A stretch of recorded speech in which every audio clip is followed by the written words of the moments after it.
raised my kids, my family there. Things are great and wonderful. Some guy buys the house next door to me. Seems like a nice guy. Got a nice wife, got a couple kids, got a cool car.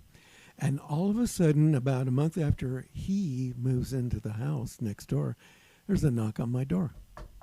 Oh my God, that could be him now. And he goes, "Hi, I'm your neighbor. I just discovered that the edge of your house is 8 inches over the property line and on my lot. So you're going to need to move your house 8 inches to the south." Yeah. Has that ever happened? And what do you do in a situation like that? Michael, it does. It absolutely does. And folks, if you believe otherwise, I'm sorry to tell you, I have seen where homes have had to be moved, or a portion of the home has to be removed and remodeled and redone so that there is no longer that easement, or excuse me, no longer the encroachment on somebody's property. And depending upon the one that is encroaching onto the other, if that's the case, and let's say back to your 8 inches, you can either make a proposal to buy that from him so you don't have to do anything remodeling of the house. You may come to terms and just say, hey, can we just do a redo of the map, engineer's plat, and modify it slightly to include or exclude certain part here where the house is having an issue, and then use that in a deed and record that. And sometimes the sellers or that owner that has you encroaching on them, they're just ruthless and just say, no, I want you to move it. Now, does it happen super often? No. Most of the time, there's some sort of a settlement between price and property.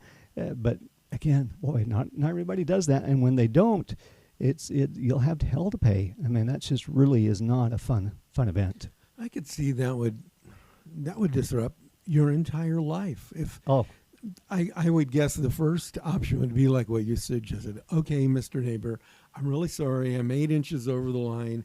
How about if I pay you X amount of dollars for that 8 inches? That'd probably be the best way to do it. It would. For all involved that's part of this, yes, it would. But you know what? He's kind of a real jerk. And he says, no, I need that 8 inches to get my super giant RV in here.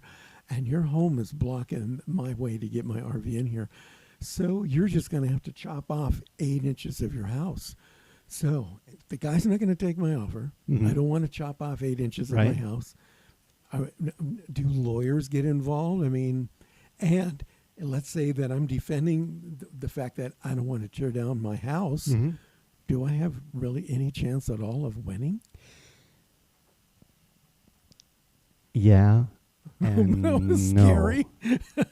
It is kind of a crapshoot because it'll be the judge's call saying, were the parties acting in good faith to resolve this? How long have they been trying to resolve it?